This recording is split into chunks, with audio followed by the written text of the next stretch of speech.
বিসমিল্লাহির রহমানির রহিম। হে সমস্ত জগতবাসী, আজ আমি শামীম আলী চিশতি আপনাদের সামনে যে আলোচনা নিয়ে হাজির হলাম, সে আলোচনাটি অবশ্যই আমাদের খেয়াল করতে হবে।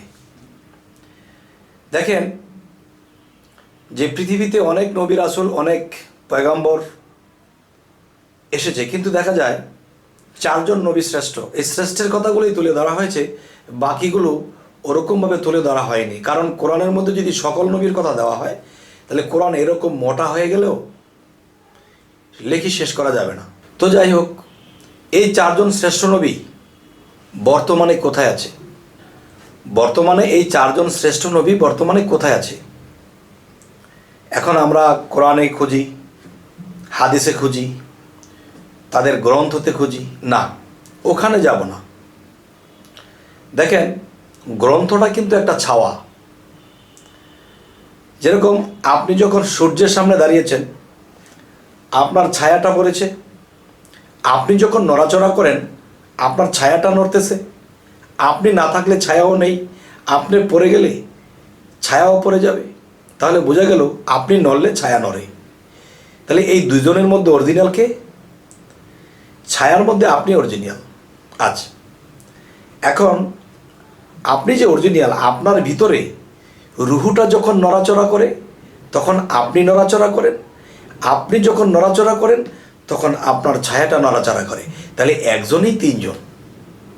আচ্ছা, এই তিনজনের মধ্যে যে ছায়া, এটা হলো কাগজে দলিল রূপে। ছায়া যেহেতু আছে, কায়া অবশ্যই আছে। আর কায়া যেহেতু আছে, তাহলে রুহে ইনসানিয়াত আছে। আচ্ছা, তাহলে রুহে ইনসানিয়াত যদি থাকে, তাহলে সেই রুহে ইনসানিয়াতের মৃত্যু নেই, ধ্বংস নেই, ক্ষয় নেই। তাহলে সেই কাগজ ছায়ারূপে সে আমাকে সাক্ষ্য দিচ্ছে এটার অরিজিনালটা দেহ। আর দেহের মধ্যে যখন এসেছি, এটাও একসময় পচে গলে যাবে। তো এটার ভিতরে যে অরিজিনাল, সে হলো রুহে ইনসানি, এর ভিতরে বসবাস করে। সে যখন নড়াচড়া করে, আমার দেহ নড়াচড়া করে। আর আমার যখন দেহ নড়ে, আমার ছায়া নড়ে। তাহলে এখান থেকে অরিজিনাল কোনটা? সেই ছায়ার কাছে আমার দেহ অরিজিনাল, আর দেহের কাছে আমার রুহ অরিজিনাল। তাহলে চারজন নবী আমাদের মধ্যে কোন কোন জায়গায় কে বসত করতেছে? তাহলে আমার এই থামদানের মধ্যে কি পেয়েছেন? এই শ্রেষ্ঠ চারজন নবী কোথায়, কি করতেছে, কোথায় আছে? আল্লাহ যদি বলে থাকে, আমি তোমাদের শাহরগের চেয়েও নিকটে। শাহরগ হচ্ছে হাত দিলেই পাই, এখানেই শাহরগটা আছে। মানে হাত দিলে তো রগটা লাগতেছে, আল্লাহর হাত। আল্লাহকে তো আমি বুঝতে পারছি না যে উনি ওখানে যে আল্লাহ আছে। তাহলে বিশ্বাস করতে হবে যে আল্লাহ শাহরগের চেয়েও কাছে আছে। তাহলে আল্লাহ কার শাহরগের কাছে আছে? মানুষের। আচ্ছা, তাহলে আমাদের যদি শাহরগের কাছে, সাধারণ মানুষের শাহরগের চেয়েও কাছে থাকতে পারে, তাহলে নবীদের তো আরও কাছে থাকবে। তাহলে নবীরা কিন্তু আরও কাছে আছে। যেমন মুসা আলাইহিস সালাম, কিন্তু তিনি কথা বেশি বলতেন। তার স্থানটা কোথায়? তার স্থানটা আমাদের মুখে। মুসা নবীর স্থানটা আমাদের মুখে। তিনি আমাদের এখানেই বসবাসে আছেন। আচ্ছা, তাহলে চারজন শ্রেষ্ঠ নবীর মধ্যে দাউদ নবী শ্রেষ্ঠ নবী, তিনি কোথায়? তিনি আমাদের কণ্ঠস্বরে আছে। আজ তাহলে আমাদের মধ্যে শ্রেষ্ঠ নবী ঈসা আলাইহিস সালাম, যিনি আল্লাহকে পিতা বলে ডাকতেন, তিনি আমাদের মধ্যে কোথায়? তিনি রুহে বসবাস করে। তিনি রুহুল্লাহ, তার মানে রুহুল্লাহ, তিনি আমাদের রুহে বসত করে। আজ মুহাম্মদ রাসূলুল্লাহ, তিনির কথা কি বলবো বাবা। তিনি সবটা নিয়ে নিয়েছে। কিরকম?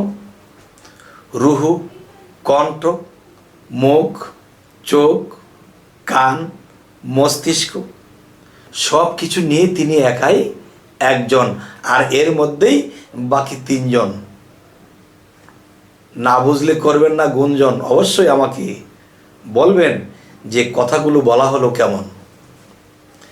তবে আজকের যে কথাগুলো বলছি, যে থাম্বনেল অনুসারে যা কিছু পড়ে আপনারা প্রবেশ করেছেন ইউটিউবের মধ্যে, যে 4 জন শ্রেষ্ঠ নবী, দেখা গেছে আরও লক্ষ লক্ষ নবী রাসূল এসেছিল। সকলের কথা কোরআনে বা হাদিসে যেমন দেওয়া সম্ভব নয়, এরকম ইউটিউবে বলাও সম্ভব নয়, আর এত কিছু জানাও সম্ভব নয়। তাই 4 জন শ্রেষ্ঠ নবী দিয়েই সেরে ফেলা হলো। আচ্ছা, এই 4 জন শ্রেষ্ঠ নবী আমাদের এই 4টি স্থানে বসবাস করে, এবং এই 4 জনের মধ্যে যে 3 জন আছে, এই 3 জন মুহাম্মদ সাল্লাল্লাহু আলাইহি সাল্লামকে নিয়ে এক হয়ে আছে। আচ্ছা, তাহলে যেই কথাগুলো বলার জন্য আপনাদেরকে অগ্রসর হইলাম আপনাদের সামনে, এই কথাগুলোর মূল বিষয়গুলো দেখুন। আমরা যখন কালবে আসব, কালবে যখন আমরা এসে যাব, তখন কি হবে? কালবে যখন এসে যাব, তখন দেখা যায় আল্লাহর সিংহাসন এখানে আছে। আচ্ছা, তাহলে আল্লাহর যে সিংহাসন এখানে আছে, তাহলে রুহু কিন্তু আপনার দেখা যায় ডান পাশে, কালব আপনার বাম পাশে। তাহলে রুহ আল্লাহ, রুহের মধ্যে আল্লাহ মিশে আছে। কালবে আল্লাহ, কালবে গায়েবে খোদা, সেখানেও আছে। মস্তিষ্কে গায়েবে আল্লাহ, সেখানেও আছে। তাহলে আল্লাহ এক একটা জায়গায়, এক একটা রূপে, এক একটা ভাবে বসে আছে। কিন্তু মূসা আলাইহিস সালাম, তার মধ্যে আল্লাহর একটি চরিত্র। দাউদ নবী, তার মধ্যে আল্লাহর একটা চরিত্র। ঈসা আলাইহিস সালাম, তার মধ্যে আল্লাহর একটা চরিত্র। মুহাম্মদ রাসূলুল্লাহ, যিনি রাসূল আল্লাহ, তিনি রাসূলের মধ্যে একটা চরিত্র। আচ্ছা, শেষে রাসূল কি করলেন? নবুয়ত শেষ, খতম। তখন কি হলো? যেমন ঈসা আলাইহিস সালাম আটা, মূসা আলাইহিস সালাম তেল, যেমন ভাজি করার যে ভাণ্ড থাকে, সেটা হলো দাউদ নবী। আর রাসূল যখন মিশেছে, তখন আটা, তেল, আলু সমস্ত কিছু মিলে একটা সিঙ্গারা হয়ে গেছে। যেমন হযরত মুহাম্মদ সাল্লাল্লাহু আলাইহি সাল্লাম এই 4টাকে একাত্র করে একটা জিনিস আবিষ্কার করে ফেললেন। এখন আমাদের স্বাদ লাগে, নবীর বাণী, নবীর কথা, নবীর সমস্ত কিছু আমাদের স্বাদ লাগে। আমরা স্বাদ করে সেটা গ্রহণ করতে পারি, খেতে পারি, বা জ্ঞান শ্রবণ করতে পারি। যাই হোক, এই সমস্ত জগতবাসী, অনেক লম্বা লম্বা আলাপ করলে আপনাদের বিরক্ত লাগে, তাই ছোট ছোট আলাপ করতেছি। আর যদি আপনারা বলেন যে না, আলোচনা লম্বা হোক, তাহলে সামনে করব। আজকের আলোচনা একটু ছোটোই করব। তবে দেখেন, আমাদের এই চ্যানেলটি যদি আপনাদের ভালো লাগে, অবশ্যই সাবস্ক্রাইব করে নেবেন, পরবর্তীতে যেন ভালো ভালো আলোচনা এনে দিতে পারি। তো সকলেই ভালো থাকবেন। আল্লাহ হাফিজ।